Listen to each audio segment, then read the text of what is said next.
நம்ம பங்குச்சந்தை பார்த்தீங்கன்னா கடந்த 3 நாட்களாக நிஃப்டி 50 ஒரே இடத்துல க்ளோஸ், ஏறக்குறைய டோஜி கேண்டிலே க்ளோஸ் வச்சிருக்காங்க. இந்த விஷயம் ஒரு மிகப்பெரிய மூவ் இருக்க போகுதுங்கிறத இங்கே காட்டிட்டு இருக்கு. இதுக்கு முன்னாடி நம்ம இந்த இடத்துல பேசியிருந்தோம், இந்த ஒரு 3 கேண்டில் ஒரே இடத்துல டோஜி இருந்ததுனால இங்கிருந்து பெரிய மூவ் ஆகும்னு பேசியிருந்தோம். அங்கிருந்து ஒரு 500 புள்ளிகள் சரிவடைஞ்சது. தென் அகைன் இப்போ பார்த்தீங்கன்னா இந்த இடத்துல 24,400 இருந்து 470 இந்த ரேஞ்சுக்குள்ளேயே கடந்த 3 நாட்களாக க்ளோஸ் வச்சிருக்காங்க. ஸோ இங்கேருந்து 500 புள்ளிகள் கீழேயோ அல்லது மேலேயோ மூவ் ஆகிறதுக்கு வாய்ப்பு இருக்குது. அதுவும் நாளைக்கு ஃப்ரைடே, அதனால் மார்க்கெட்டில் ஏதோ ஒரு பெரிய விஷயம் நடக்கிறதுக்கு வாய்ப்பு இருக்குதுன்னு நான் பார்க்குறேன். தென் பேங்க் நிஃப்டி பார்த்தீங்கன்னாலும் கடந்த 3 நாட்களாக ஒரு டோஜி தான். இந்த கேண்டிலை பார்த்தாலே உங்களுக்கு தெரியும், ஏறக்குறைய பார்த்தீங்கன்னா ஒரே இடத்துல, அதாவது 61,000 61,200 இந்த 200 புள்ளிகளுக்குள்ளாவே பேங்க் நிஃப்டி க்ளோஸ் வைக்கிறது வந்துட்டு இதுலேயும் ஏதோ ஒரு பெரிய மூவ் இருக்க போகிறத இங்கே நமக்கு ஐடென்டிஃபை பண்ணிகிட்டு இருக்கு. தென் ஃபார்மா பார்த்தீங்கன்னா இன்றைக்குமே 1% உயர்ந்து முடிஞ்சிருக்கு. ஆல் டைம் பக்கத்துக்கு இன்னும் ஒரு 600 புள்ளிகள் தான். ஸோ இந்த இடத்துல பிரேக் பண்ணுச்சுன்னா இந்த வாரம் அல்லது மந்த்லி எல்லாமே ஒன்றா வருது. ஸோ 23,900 ஃபார்மா இந்த தடவை பிரேக் பண்ணிடுச்சுன்னா ஒரு புது உச்சத்துக்கு போகிறதுக்கு வாய்ப்பு இருக்குது. அதை எல்லாமே இந்த வீடியோவில் டிஸ்கஸ் பண்ணலாம், மிஸ் பண்ணாமல் பாருங்கள். இன்றைக்கி பங்குச்சந்தை பார்த்தீங்கன்னா நிஃப்டி 50 வெறும் 14 புள்ளிகள் மட்டுமே உயர்ந்து முடிவடைஞ்சிருக்கு, 25,496. இன்றைக்கி மார்க்கெட் பெருசாக மூவ் ஆகாத காரணம் HDFC பேங்க். இங்கே பார்த்தீங்கன்னா 38 புள்ளிகள் நிஃப்டியை வீழ்ச்சியடைய செஞ்சுருக்கிறாங்க. பட் ஈக்குவலாக ரெண்டு பக்கமும் ஏற்ற இறக்கங்கள் இருந்திருக்கு. ஆனால் HDFC பேங்க் மட்டுமே மார்க்கெட்டை ஒரு 40 புள்ளிகள் குறைச்சி முடிச்சிருக்கிறாங்க. பேங்க் நிஃப்டி பார்த்தீங்கன்னா வெறும் 144 புள்ளிகள் மட்டுமே உயர்ந்து முடிவடைஞ்சிருக்கு. இதில் 300 புள்ளிகள் சரிவடைகிறதுக்கு காரணம் பார்த்தீங்கன்னா HDFC bank. So Nifty and bank Nifty ரெண்டுலையுமே கான்ட்ரிபியூட் அதிகமாக HDFC பேங்க் தான் மார்க்கெட்டை வந்து ஏற விடாமல் தடைப்படுத்திருக்குன்னு சொல்லலாம்.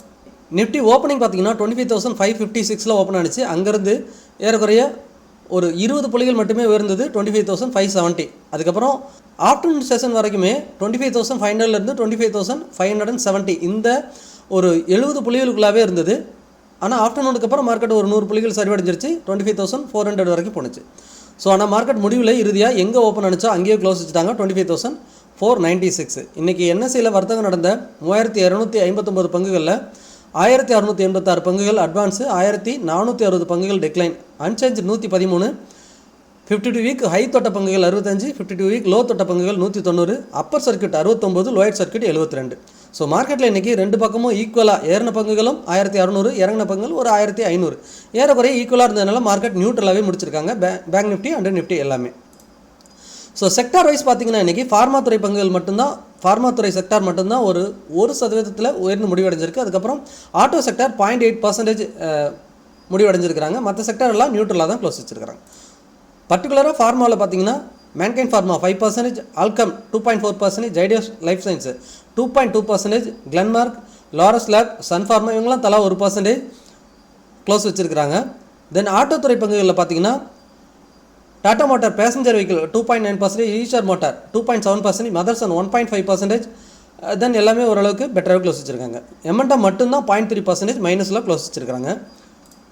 இன்றைக்கி நிஃப்டியோட டாப் கெய்னர்னு பார்த்தீங்கன்னா Tata motor passenger vehicle, Eicher motor, BEL, Shriram finance, Max health care, Sun pharma இவங்கெல்லாம் டாப் கெய்னர் லிஸ்ட்டில் இருக்கிறாங்க. டாப் லூசர்ஸில் பார்த்தீங்கன்னா Trent, coal India, Eternal, Tata consumer, HDFC bank, power grid இவங்கெல்லாம் டாப் லூசர்ஸில் இருக்கிறாங்க. இப்போ நம்ம பாசிட்டிவாக இருக்கிற நியூஸை ஃபஸ்ட்டு பார்த்துடலாம். POC பேங்க் கண்டினியூஸாக பார்த்தீங்கன்னா தொடர்ந்து புல்லிஸில், நேற்று ஒரு ஸ்லைட்லி ஒரு நெகட்டிவில், இன்றைக்கும் பார்த்தீங்கன்னா புதிய உச்சத்தில் கால் வச்சுருக்காங்க. 9,809, ஏற்கனவே 9,879 இது புது ரெக்கார்டு. இன்றைக்கி நம்ம எதிர்பார்த்த அந்த 10,000 பாயிண்ட்ஸுக்கு வெறும் 130 புள்ளிகள் தான் இருக்குது. அது நாளைக்கே மூவ் ஆகி 10,000 ரீச் பண்ணிட்டோம்னு நினைக்கிறேன்.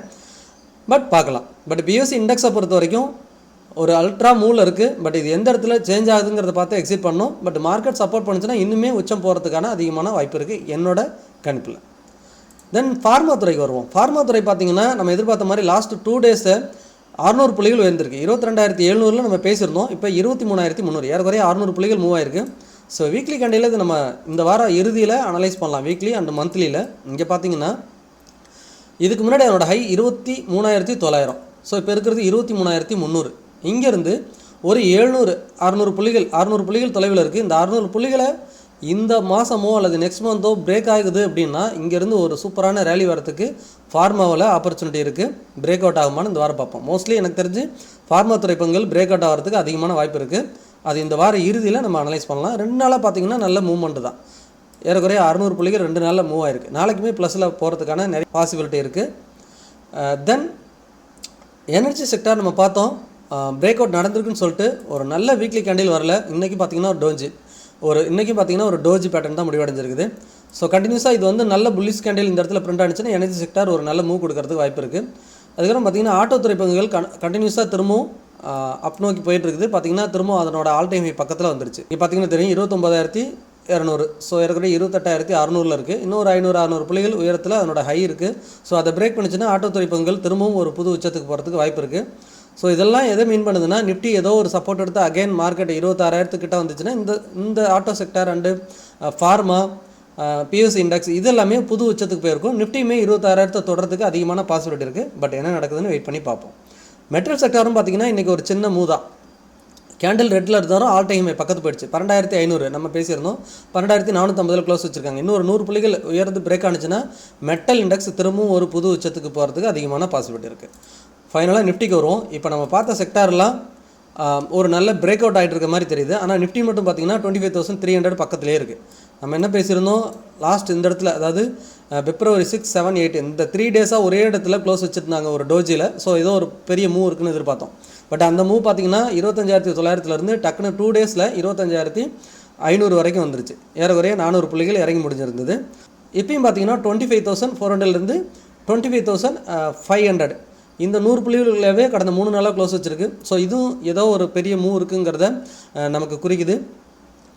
பட் இந்த 25,300 பிரேக் பண்ணால் அகைன் இந்த இடம் வரைக்கும் வரதுக்கு வாய்ப்பு இருக்குது.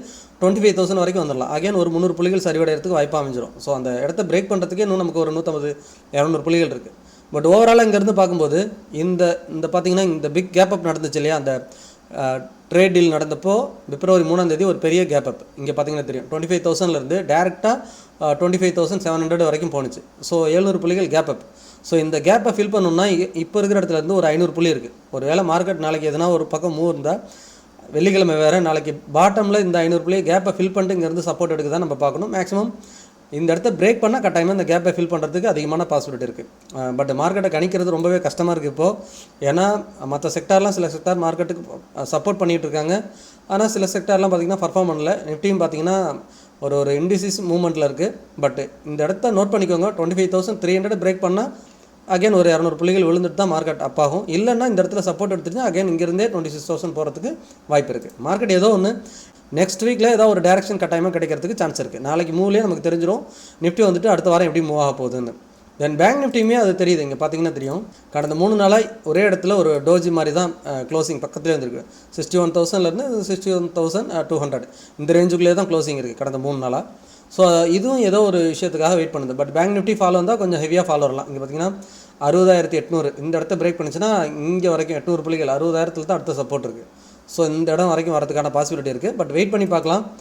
நாளைக்கு மார்க்கெட் வந்து ஒரு டைரக்ஷன் சேஞ்சுக்கான மூமெண்ட்டாக இருக்கும்னு நான் எதிர்பார்க்குறேன். இந்த மாதத்தோட இறுதி வெயிட் பண்ணி பார்ப்போம் நாளைக்கு என்ன நடக்குது. நீங்கள் முதலீடு செய்வதற்கு முன் உங்களோட ஃப்ரெண்ட்ஸ் அண்ட் அட்வைசரை கட்டாயமாக டிஸ்கஸ் பண்ணுங்கள். நான் AMFI register mutual fund distributor, அதாவது association of mutual fund in இந்தியாவில் பதிவு பெற்ற மியூச்சுவல் ஃபண்ட் டிஸ்ட்ரிபியூட்டர் மற்றும் IRDAயோட சர்டிஃபைடு இன்சூரன்ஸ் அட்வைசர்.